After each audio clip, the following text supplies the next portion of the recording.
administrateurs de biens ont réussi à maintenir le cap de la croissance et à défendre leurs marges malgré les bouleversements législatifs.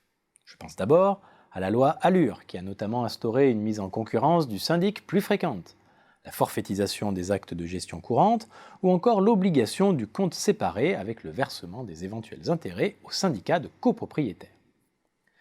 Fin 2018, soit moins de 5 ans après le vote de la loi Allure, la loi Elan a pris le relais en corrigeant les imperfections de la loi Allure, tout en apportant de nouvelles dispositions, notamment sur le volet digital, avec la dématérialisation des AG par exemple. Malgré cette instabilité réglementaire, les acteurs ont parfaitement su s'adapter à ce nouveau contexte pour maintenir la croissance de leur chiffre d'affaires et le niveau de leur marge, selon l'étude Xerfi-Precepta. Pour autant, les administrateurs de biens n'en ont pas fini avec cette instabilité réglementaire. Le rapport Nogal, rendu au Premier ministre en juin 2019, propose l'obligation de la prise en charge du risque de loyer impayé par les gestionnaires professionnels. Si elle est votée un jour, cette loi obligerait les professionnels à augmenter leurs honoraires de gestion locative, alors même qu'ils sont déjà dissuasifs pour bon nombre de bailleurs. Un réel inconvénient lorsque l'on sait que 2/3 des biens restent encore gérés en direct par les propriétaires. D'autres défis attendent la profession. Les besoins des clients évoluent vers davantage de services connectés.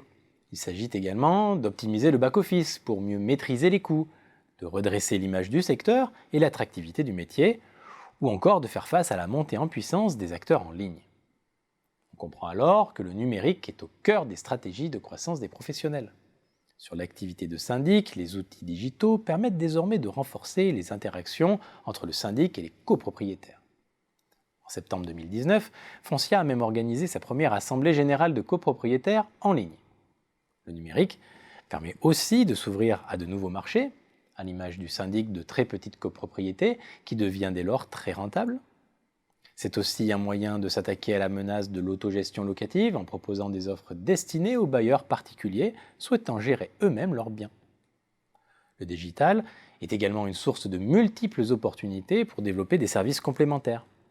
Nexity a récemment noué plusieurs partenariats avec des startups comme Lucky Homes, spécialisées dans la conciergerie, ou Mesdépanneurs.fr dans le dépannage. Au-delà des chantiers du numérique, les administrateurs de biens élargissent leur champ de compétences.